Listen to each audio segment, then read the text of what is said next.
بسم الله الرحمن الرحيم هو الله الذي لا إله إلا هو الملك القدوس السلام المؤمن المهيمن العزيز الجبار المتكبر ربنا صل على أحمد خير المرسلين وعلى الساقي على الحوض أمير المؤمنين وعلى فاطمة الزهراء أم الأكرمين وعلى السبطين والسجاد زين العابدين وعلى الباقر والصادق علما ويقينا وعلى الكاظم موسى والرضا فضلا ودينا والتقي الخشع الباسط بالجود يمينا وعلى الهادي الذي أشرق كالشمس جبينا والزكي العسكري الحسن الخلق أمينا وعلى القائم بالقسط مغيثا ومعينا الياسين الهداة الطيبين الطاهرين ربنا سيدنا صل عليهم أجمعين. الحمد لله الذي علم الإنسان ما لم يعلم الصلاة والسلام على رسوله الأكرم وعلى آله مصابيح الدجى والظلم وبعد قال الحكيم في كتابه المحكم بسم الله الرحمن الرحيم ومن أظلم ممن افترى على الله الكذب وهو يدعى إلى الإسلام والله لا يهدي القوم الظالمين يريدون ليطفئوا نور الله بأفواههم الله متم نوره ولو كره الكافرون هو الذي أرسل رسوله بالهدى ودين الحق ليظهره على الدين كله ولو كره المشركون صدق الله العلي العظيم. ہم سورہ صف کی جو ابتدائی آیات ہیں ان کے بارے میں گفتگو ہم کر رہے تھے. آج میری طبیعت سے نہیں ہے.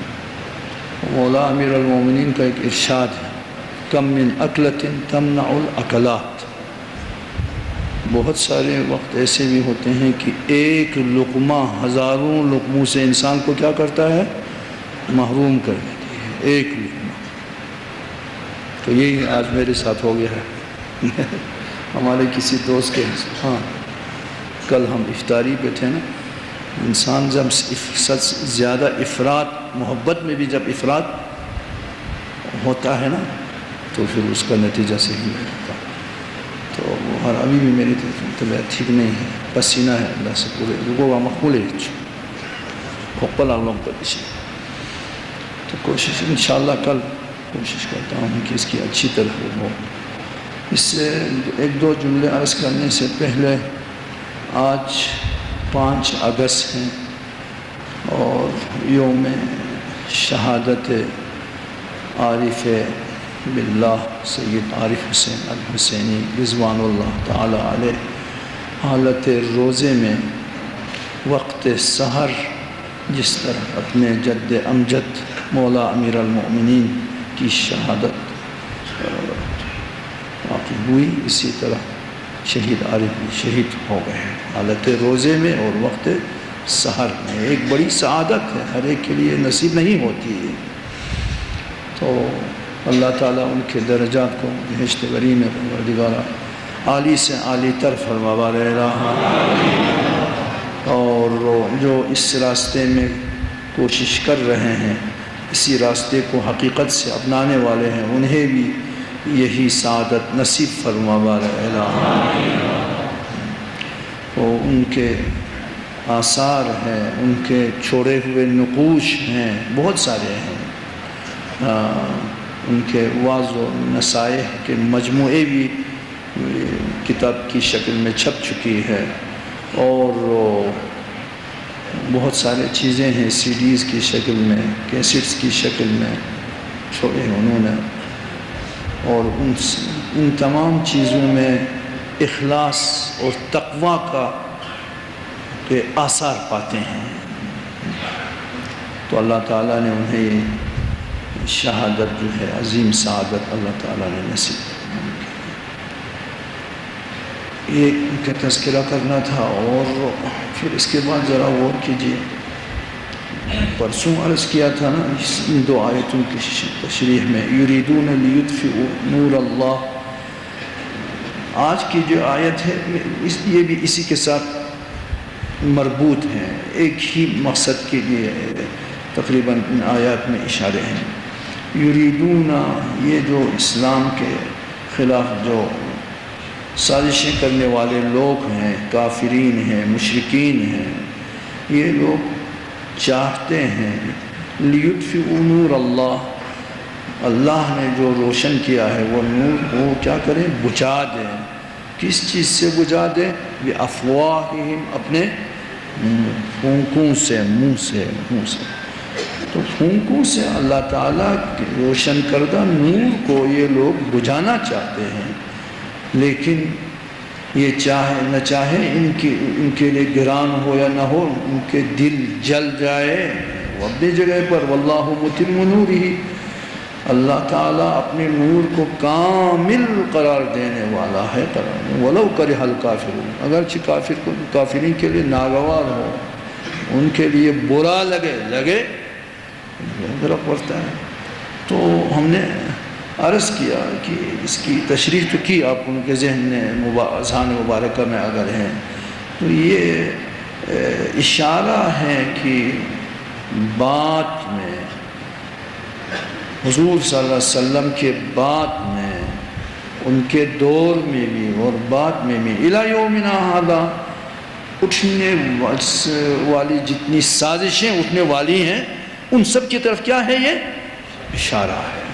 سازشیں کرنے والے جتنی بھی سازشیں کرنا چاہتے کر لیں، لیکن یہ ارادہ الہی ہے، ارادہ الہی اٹل فیصلہ ہوتا ہے، اس میں کوئی تبدیلی نہیں ہوتی۔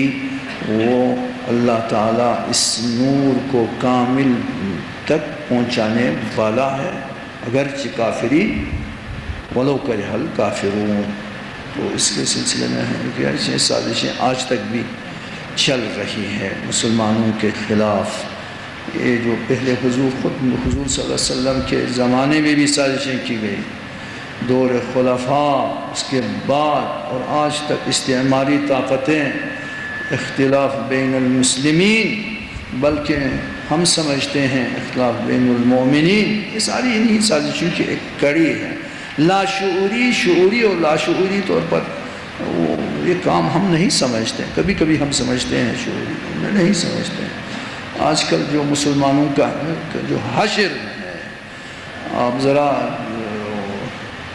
مطالعہ کریں، غائرانہ نظر کر لیں نا آپ حالات کو، کہ فلسطین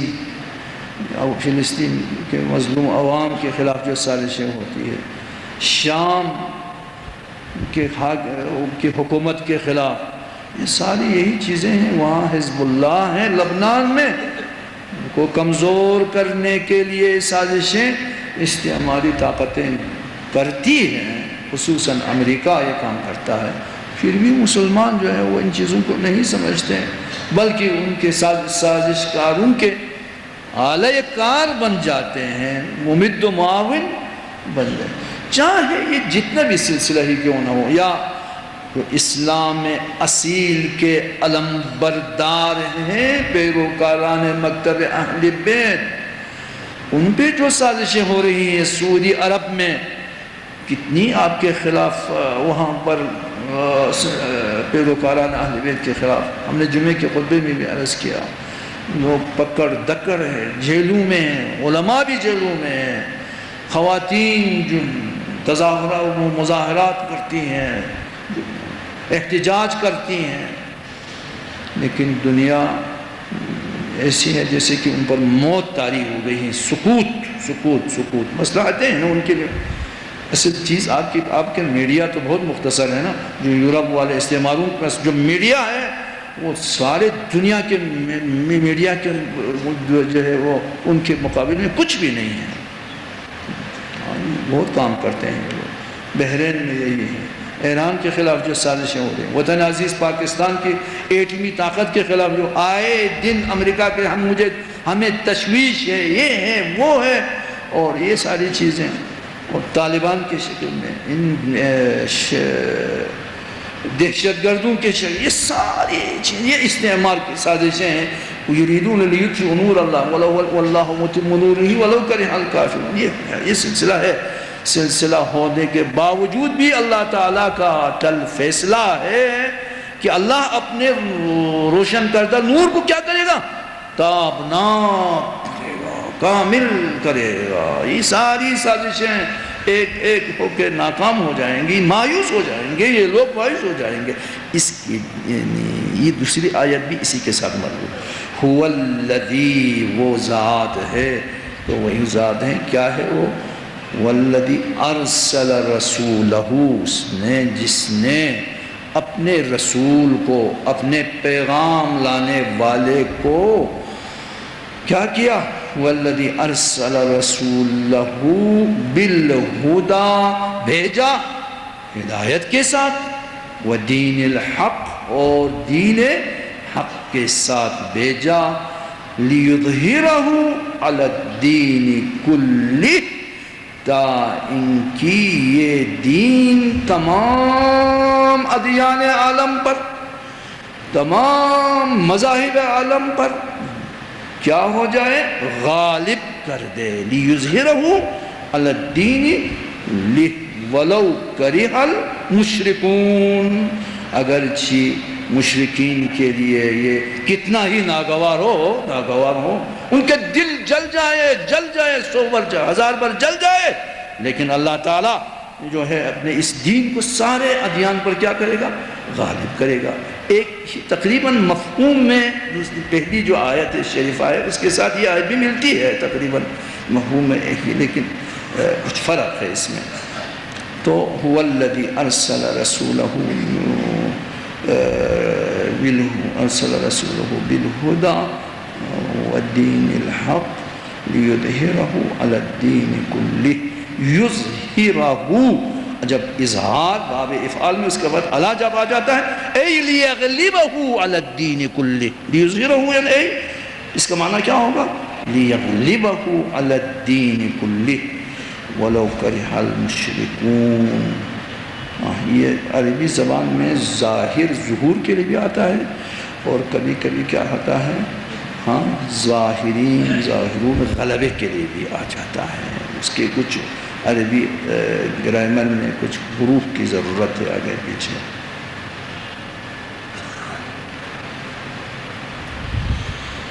تو اس میں اس آیے شریفہ کی تشریح میں میں نے مختصر سا، چونکہ طبیعت صحیح نہیں، تفسیر مطالعہ کے مفسرین عجیب حالت میں چل گئے ہیں وہ سارے۔ لیظہرہ علی الدین کلہ، یعنی دلائل و براہین کے حوالے سے دین اسلام غالب ہو جائے گا باقی ادیان پر۔ دلیل نہ برہان حوالیہا، طاقت حوالیہا، معنوی حوالیہا، معجزہ علم حوالیہا، لیظہرہ علی الدین کلہ، یہ تمام ادیان سارے باقی ادیانوں پر، اور ان کے لیے کبھی کبھی عجیب سی تفسیریں اس آیت کے بارے میں انہوں نے کی ہے اس حوالے سے۔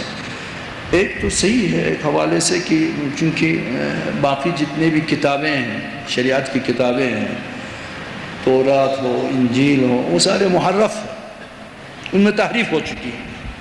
ان میں کیا ہو چکی ہے؟ تحریف ہو چکی ہے۔ ایک انجیل تو حضرت عیسیٰ پہ اتری تھی نا، ایک انجیل، ایک کتاب، ان کے پاس جو مشہور ہے کیا ہے؟ 4 ہے۔ ہم نے یہ بھی پہلے بات آپ کے سامنے یہ بات کی کہ جو اصل انجیل ہے وہ جو حضرت عیسیٰ کے شاگرد نے ان کو جو جمع کیا ہے، حضرت عیسیٰ مسیح کے تعلیمات کو وہ ہے انجیل برنابا قدیس، وہ قدیس ہے انجیل میں، وہ شاگرد ہیں، حواریوں میں سے ہے، وہ باقی 4 تو نہیں ہیں، وہ بعد میں انہوں نے ان کے شاگرد کے شاگردوں میں سے وہ ہے، لیکن اس کو مسیحی کے جو ہے وہ مسلمہ رسمی انجیل نہیں سمجھتے، اور وہ تقریباً 90% 85-90% قرآن سے ملتا جلتا ہے۔ کون سا انجیل ہے؟ برنابا۔ بہرحال محرف ہے، ان میں تحریف ہو چکی ہے۔ قرآن کی ایک صفت یہ ہے، قرآن مجید اور فرقان حمید کیا ہے؟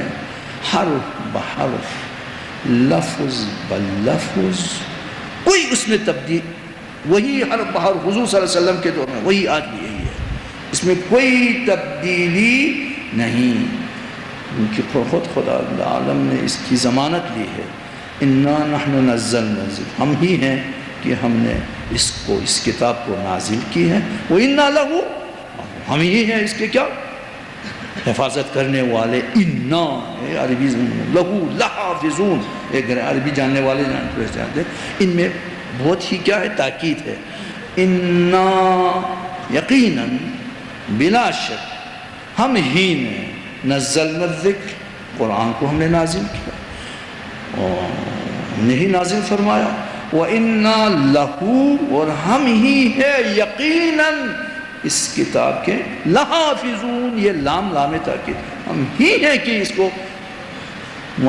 حفاظت کرنے والے، کسی صورت میں اس میں کوئی تبدیلی نہیں آئے گی، اللہ ضامن ہے، اللہ محافظ ہے۔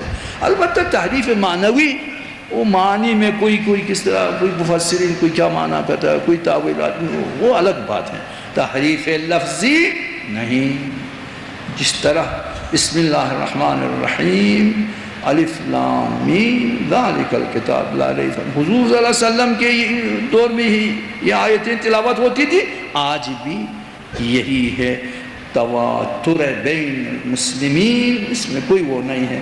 وہ کبھی کبھی ایسی باتیں وہ تحریف کے حوالے سے ہم پہ بھی، یعنی پیروکاران اہل بیت پہ، ہمارا شیعوں پہ بھی لوگ جو ہے وہ باتیں گڑھاتی ہیں، اسی طرح ان کی کتابوں میں بھی ایسی، وہ سارے کیا ہیں، کمزور غیر مستند باتیں ہیں، روایات ضعیفہ ہے، وہ سارے، کیونکہ یہودیوں نے، یہ یہودی جو سازش کرنے والے ہیں نا، انہوں نے آپ کے روایات میں بھی سازش کی ہے، اس لیے آپ کو تقلید کرنے کے لیے مجتہد کی، اور وہ پھر مجتہد عالم کی اس لیے ضرورت ہے۔ میرے دوستو، بدقسمتی سے ہمارے ہاں پاکستان میں یہ جو متون کی کتابیں ہیں، ان کا ترجمہ ہو چکا ہے، بہت ساروں کا، اصول کافی کا، استبصار کا، تہذیب کا، من لا یحذر، اردو میں،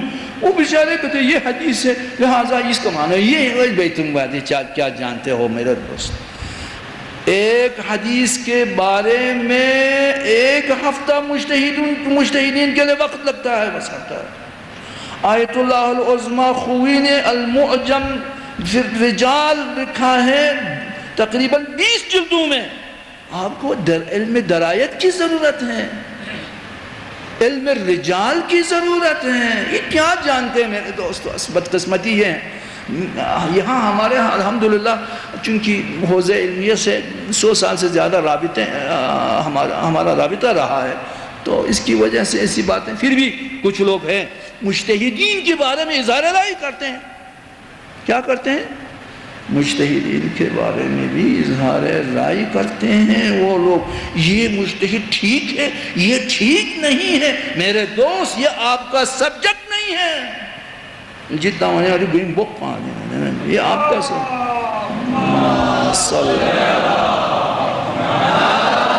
یہ آپ کا سبجیکٹ نہیں ہے۔ میں ایک ماہرین زراعت سے رابطہ کرنے نہ کر کے، نہ میں ماہر زراعت ہوں، نہ زراعت کے جو ضوابط و قواعد میں نے جانتا ہوں، میں کہتے ہیں یہ بہتر ماہر ہے جی، وہ نہیں جانتا ہے، یہ مجھے کیا پتہ بندے، میں اسی لیے مجتہد کی اجتہاد ثابت کرنے کے لیے عالم کی شناخت کے لیے اہل خبرہ کی ضرورت ہے۔ اہل خبرہ وہ ہے کہ وہ خود تقریباً نزدیک درجے اجتہاد کے نزدیک پہنچے ہیں، خود مجتہد نہیں ہیں۔ وہ جانتے ہیں ان میں کون کون بہتر، سب سے زیادہ ماہر ہے، سب سے زیادہ جاننے والے ہیں۔ میں ڈاکٹر نہیں ہوں، میرا سبجیکٹ نہیں ہے ڈاکٹر، میں کس طرح فیصلہ کروں کہ جناب علی سب سے ماہر ڈاکٹر جناب فلان ڈاکٹر ہے، یہ اس لیے ہے، اس لیے وہ تم میں یہ فن ہی نہیں، اس لیے ہی غلط ہے تمہاری، کیوں کرتے ہو؟ حاذق ڈاکٹر کمپیوٹر حضرات جانتے ہیں، جو تقریباً اہل کیا ہے، خبرہ ہے، جو ان کے ساتھ کام کرنے والے، خود بھی ڈاکٹر تو نہیں ہے، پی ایچ کیا کہتے ہیں MBBS یا پتہ نہیں کیا ہے ڈگری اس نے حاصل کی، لیکن نزدیک وہ پہنچے لوگ ہوتے ہیں نا تجربہ رکھتے، وہ تشخیص کرتے ہیں کہ ہمارے ان کا سارے ڈاکٹروں میں سے فلان ڈاکٹر کیا ہے، حاذق ہے، ماہر ہے۔ کسی فن میں کوئی ماہر ہوتا ہے وہ تشخیص کرتا ہے۔ ہم خود شاگرد ہیں امام خمینی رضوان اللہ تعالی، شہید باقر الصدر رضوان اللہ تعالی، ہم تشخیص نہیں کر سکتے، آپ کیسے تشخیص کریں گے کہ یہ مجتہد ٹھیک ہے، یہ مجتہد ٹھیک نہیں ہے؟ نعوذ باللہ اظہار رائے کرتے ہیں ان کے بارے میں، یہ بات غلط ہے۔ اس کا مقصد ہے میں خود اپنے حدود و قیود کو میں نہیں جانتا ہوں، اور مولا امیر المومنین ارشاد فرماتے ہیں حلق واللہ من لم یعرف حد نفسی، وہ بندہ، وہ شخص جو اپنے حدود و قیود کو نہیں جانتا برباد ہو جاتا ہے۔ کوشش کرنی چاہیے کہ ان چیزوں میں ہم نہ کریں۔ تو علم رجال ہیں، علم درا، ایک روایت میرے خیال میں طبیعت بھی ٹھیک نہیں ہے، میں اسی پہ اتفاق کرتا ہوں، اس آیت کی شرح شاید کل انشاءاللہ اللہ تعالیٰ توفیق دے، تو اجتہاد کے لیے یا کوئی مجتہد عالم ہونے کے لیے بہت بڑی دقت کی ضرورت ہوتی ہے۔ ان کا کام بہت انتہا سخت ہے میرے دوستو، آپ نہیں جانتے۔ اجتہاد کا معنی ہے بذل الوسع فی استنباط الاحکام الشرعیہ، ساری توانیاں جو مجتہد میں پاتی ہیں، ساری علمی توانیاں، سستی بستی نہیں، دن رات کر کے کوشش کرے اللہ تعالیٰ کا حکم استنباط احکام شرعیہ، مآخذ شرعیہ سے، کتاب الہی سے۔ پہلے کتاب الہی کو تو سمجھیں، اس کی تفسیر، اس کی تشریح، اس عام خاص، یعنی ناسخ، منسوخ، موضح، مبین، یعنی کیا چیزیں ہیں، ان کو سمجھ لے پہلے۔ ایک سنت، احادیث نبوی، احادیث معصومین صلوات اللہ وسلام علیہ اجمعین۔ دو، اجماع امت۔ تین، عقل سلیم انسانی۔ چار، یہ ہوتا ہے ادلہ اربعہ، الفقہ والعلم بالاحکام الشرعیہ الفرعیہ ان ادلتها التفصیلیہ۔ اس کی اتنی وضاحت کی ضرورت ہے۔ تو میرے دوستو، یہ کیا جانتا، میں کیا جانتا ہوں؟ 12 13 14 سال ہم وہاں ان کے خود ان کی شاگردی اختیار ہے، جب ہم نہیں جانتے، میرے خیال میں آپ کیسے فیصلہ کر سکتے ہیں یہ مجتہد ٹھیک ہے یا صحیح ٹھیک نہیں ہے؟ کہو بھائی اہل خبرہ سے پوچھو، وہ کہے گا بھائی مجتہد فلان مجتہد ہے اور فلان اعلم ہے، یا اعلم نہیں ہے تو جائز التقلید ہے، چپ تقلید کرو، اس میں رائے زنی نہ کریں، یہ درست نہیں ہے یہ کام۔ بخدا ایک شرعی حکم کے لیے، آپ کے لیے تو سارے پکے پکائی آپ کی شکل میں توضیح المسائل کی شکل میں موجود ہے نا، ایک مسئلے کے لیے کبھی 1 مہینہ لگ جاتا ہے، کیا 1 مہینہ؟ کہتے ہیں اس حدیث کی وہ کیا ہے، کہتے ہیں کہ یہ راوی، یہ حدیث ہے، اس کے راویان کیا ہے، عادل ہے یا نہیں، یہ کس کے پاس انہوں نے شاگردی اختیار کی ہے۔ استاد اگر غلط ہو اس کے منفی اثر شاگرد پر بھی پڑ جاتا، ٹھیک ہے وہ بندہ خود کیا ہے، جھوٹ بولنے والا نہیں ہے، لیکن اس کا استاد منحرف شخص ہے، اس پر بھی کڑی نظر رکھتے ہیں، علم الرجال کہتے ہیں اس کو۔ اور پھر روایتوں کا جو سلسلہ ہوتا ہے، روایتوں کی جو کیفیت ہوتی ہے، اس میں علم درایت میں اس پہ بحث ہوتی ہے علم درایت میں، کیا یہ معنعن ہے، عن فلان عن فلان عن فلان، متواتر ہے یا نہیں، آحاد ہے، پتہ نہیں کیا، حسن کہتے ہیں ایک روایت قسم کو، موثق کہتے ہیں، مرفوع کہتے ہیں۔ مرفوع یعنی قال رسول اللہ صلی اللہ علیہ وسلم، قال الامام جعفر الصادق، امام جعفر صادق نے فرمایا ہے کہ یہ وضو طریقے پر یہ ہے، یہ نجس ہے، یہ پاک، کیا پتہ امام نے ارشاد فرمایا ہے یا نہیں، کوئی راوی نہیں، کوئی تسلسل نہیں، کوئی حدیث، اس کو کہتے ہیں حدیث مرفوع، یعنی ایسے ہی لیا مستقل حضور صلی اللہ علیہ وسلم نے فرمایا۔ یہ ہمارے ہاں آج کل بہت ساری چیزیں SMS بھی انہی چیزوں پہ چلتی ہیں، اور بہت سارے لوگ کہتے ہیں حضور ماہ مبارک رمضان ہے، بڑے انتہائی احتیاط سے کام لینا چاہیے، اگر حضور نے فرمایا ہے تو کہو قال رسول اللہ کہو، ورنہ خدا نخواستہ حضور نے اگر نہیں فرمایا ہو، میں کہتا ہوں حضور نے فرمایا ہے، تو کہاں سے کہاں پہنچے گا مسئلہ۔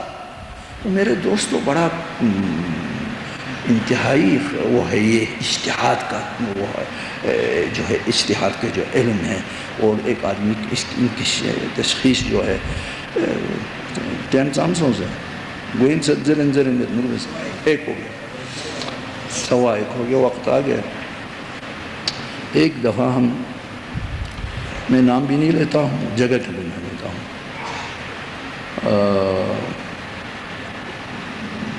درس سے خارج میں ہم شریک تھے، پائے کا ایک مجتہد، تو وہاں مسئلہ یہ تھا کہ حج ایک شخص فوت ہو جاتا ہے اور اس نے وصیت بھی نہیں کی ہے، تو کیا حج کے اخراجات جس طرح لوگوں کی ادائیگی ہے، اسی طرح حج بھی ادائیگی ضروری ہے کہ لوگوں کی ادائیگیوں کو ادا کرنے کے بعد، قرض کو ادا کرنے کے بعد، حقوق الناس کو ادا کرنے کے بعد جو بچ جاتا ہے وہ ورثاء کو وہ چیز مل جاتی ہے، وہ تقسیم ہو جاتی ہے ورثاء میں۔ وصیت ہو، وہ پہلے وصیت جس چیز کے بارے میں وصیت کی ہے ان کو نکالنا ہوتا ہے، اور لین دین میں جو ہوتا ہے ان کو نکالنا ہوتا ہے، پھر میں جو باقی جو بچ جاتا ہے وہ ورثاء میں کیا ہو جاتے ہیں، جائیداد تقسیم ہو جاتی ہے۔ من بعد وصیت یوصی بها او دین، یہ قرآنی آیت ہے، باب ارث کی آیات میں یہ ہے۔ تو حج کے بارے میں اس نے وصیت بھی نہیں کی ہے، نہ خود نے حج کیا ہے، تو وصیت اگر اس نے کی ہوتی یقیناً حج کے 2 لاکھ جو ہے 2.5 لاکھ ہے وہ پہلے نکالتے، پھر وہ باقی وارثوں میں جو ہے جائیداد تقسیم ہو جاتی، تو وصیت بھی اس نے نہیں کی ہے۔ تو یہاں پر مجتہدین کے ہاں مارکہ آراء وہ ہے جی اختلاف ہے، کیا یہ وصیت کے بغیر جو بندہ چل بسا ہے اس دنیا سے، فوت ہو چکا ہے، حج کے اخراجات جو ہے وہ نکالیں یا نہ نکالیں؟ کچھ مجتہد فرماتے ہیں یہ قرض ہے، یہ دین ہے، اس کو نکالنا چاہیے، پھر کیا ہونا چاہیے؟ کچھ کہتے ہیں کہ جب اس نے وصیت ہی نہیں کی ہے، خود بھی حج نہیں، اس کی اپنی زندگی، جیسے لوگ بے نمازی بہت ہوتے ہیں نہ، نماز کے بارے میں انہیں وصیت کرتے ہیں لوگ، کچھ بھی نہیں ہے نا، یا یمی اللہ یوشی سنتی پھیاک پسما بیا میں بہت نہیں ترقی چوک سونست ایک جو اللہ فلولا گاڑی ترک فلولا گاڑی جی بونگولا سا گاڑی بونگو یا جو گانگوال گاڑی ننگ تانسیمین ست کیان گیر جہنم میں استراغت ہے وصیت جیسے چاہیں بیامت دیں۔ یہاں تو ہمارے ہاں وصیت کرنا تو ایک پتہ نہیں ایک ڈراؤنی ایک خطرناک کیفیت اختیار کریں، آپ وصیت کریں نہ کریں، اذا جاء اجلهم لا يستأخرون ساعة ولا يستقدمون، وہ آ جاتے ہیں، شوی آنا چین پورے۔ تو مسئلہ یہ ہے میرے دوستو جو عرض کر رہا تھا کہ وصیت کے بغیر کوئی شخص فوت ہو جائے تو اس کے کیا حج کے اخراجات جیسا کہ ادائیگی ہے لوگوں کی، اسی طرح اس کو بھی منہا کرنا چاہیے، پھر تقسیم ہو، یا منہا نہیں کرنا، کچھ تو کچھ کہتے منہا کرنا چاہیے، لازم ہے واجب میں، کچھ نہیں کرتا ہے، اس میں بحث ہوتی ہے۔ پھر روایت کی راویوں احادیث اس سلسلے میں لائی گئی بہت، اور وہ دین ہے، یہ اللہ تعالیٰ کو یہ قرض ہے، ادائیگی ہونی چاہیے. وَلِلَّهِ عَلَى النَّاسِ حِجُّ الْبَيْتِ، یہ عربی زبان میں لام اور علا یوں آ جاتا ہے تو اقرار بدین کے لیے آتا ہے، اقرار قرض کے لیے. ایک آدمی اقرار کرتا ہے نا، میں نے آپ کو یہ اتنی ادائیگی میری گردن پر ہے، میری ذمہ پر، میرے ذمہ پر ہے، میرے گردن پر ہے، تو عربی میں علا اور لام آئے گا. لکا مولانا صاحب آپ کے لیے، علیہ میرے گردن پر، 1000 روپیہ، 1000 روپیہ ہے ادائیگی ہے مجھ پر، میں اقرار کرتا ہوں. یہ کہتے اقرار بدین کے لیے لام اور علا آتا ہے. وَلِلَّهِ اللہ کی ادائیگی ہے، قرض ہے اللہ کا، عَلَى النَّاسِ لوگوں کے گردن پر. کیا ہے وہ قرض؟ حج البیت. مجتہد کہتے میں اس آیت پر آنے والا تھا، انتہائی دقیق بات کی، جنہوں نے بات کی تھی انتہائی دقیق بات کی، گرامر کے مطابق، عربی زبان کے اصول کے مطابق یہ صحیح ہے، اور ہمیں زیادہ روایات میں جانے کی ضرورت نہیں ہے. خود آیات شریفہ سے معلوم ہوتا ہے کہ حج کی ادائیگی دوسرے جرموں کی ادائیگی کی طرح ہے، قرض ہے. پہلے اس کو منہا کرنا چاہیے، 2.5 لاکھ نکالو، پھر ورثہ میں مال جائیداد کی تقسیم ہونی چاہیے. سمجھ لیا جناب؟ یہ اتنی دقت کی باتیں ہوتی ہیں میرے دوستو. اس کو ہم جیسے عادی لوگ نہ اس فیلڈ میں کام کیا ہے، نہ ان مسائل کو ہم سمجھتے ہیں، کہتے ہیں فلاں مجتہد نہیں ہے، فلاں مجتہد ہے، فلاں مجتہد عالم ہے، فلاں نہیں ہے. نہیں، یہ آپ کا کام نہیں ہے. اگر کوئی کرتا ہے اپنے آپ کو نہیں پہچانتا، اگر کوئی اس طرح کرتا ہے. پروردگارہ تیری درگاہ میں ہم التجا کرتے ہیں سب سے کہ ہم یہ ہے کہ ہم اس ماہ مبارک میں تیری معرفت اور تیری نعمتوں کی شکر ادا کرنے کی ہمیں توفیق عنایت کروا رہے الہ، اور ہمیں اس مہینے میں زیادہ سے زیادہ قرآن آیات کی معرفت سے ہمارے دلیں منور کرنے کی توفیق عنایت کروا رہے الہ. میرے دوستو ایک بات آپ سے عرض کرتا ہوں، آپ تو ماشاءاللہ شب قدر میں تو سب سے بہترین عمل کیا ہے؟ ہم 100 رکعت نماز ہے نہیں شب قدر میں، خصوصاً 21ویں میں 100 رکعت نماز. اور کیا ہے؟ قرآن سر پہ اٹھانا، قرآن کو کھول کے وہ جو دعائیں ہیں وہ ہے. اور بھی کچھ دعائیں ہیں، نمازیں ہیں. ہاں، لیکن آپ مفاتیح کو اٹھا کے دیکھیے کہ شیخ عباس قمی کہتے ہیں کہ سب سے زیادہ بہترین، ہمارے اساتذہ فرماتے ہیں بہترین عمل شب قدر میں مذاکرہ علم ہے. کیا ہے؟ مذاکرہ علم ہے. بحث کرے آیات الہی میں، تفسیر میں، روایات میں، علم سیکھیں، سکھائیں. سب سے بہترین عمل شب قدر میں. اب دیکھیں نا مفاتیح کو کرو تو یہ جو ہم تو کچھ بھی نہیں، چھوٹا سا وہ ہے، عالم بھی کہنا غلط ہے. تو ہماری کوشش ہے کہ ہم بھی، آپ بھی یہاں تشریف رکھتے ہیں. آپ ایک کس میں مشغول ہیں؟ عبادت میں مشغول ہے. شب قدر میں جب وہ مذاکرہ علم عبادت سب سے افضل ترین عمل ہے، ویسے تو ماشاءاللہ اس کی کیا بات ہے عام دنوں میں ماہ رمضان میں. پروردگار ہماری عبادتیں، ہماری نمازیں، ہماری دعائیں مخلص اخلاص کے طور پر، تقوی کی بنیاد پر تیری درگاہ میں پیش کرنے کی توفیق عنایت کروا رہا ہے. اللهم انصر من نصر الدين، اللهم أيد من أيد الدين، واخذل من خذل الدين. اللهم اشغل الكافرين بالكافرين، واجعل المؤمنين من شرهم سالمين وغانمين، وارحمنا برحمتك يا أرحم الراحمين. وصل على سيدنا حبيبك محمد وأهل بيته الطاهرين. اللهم صل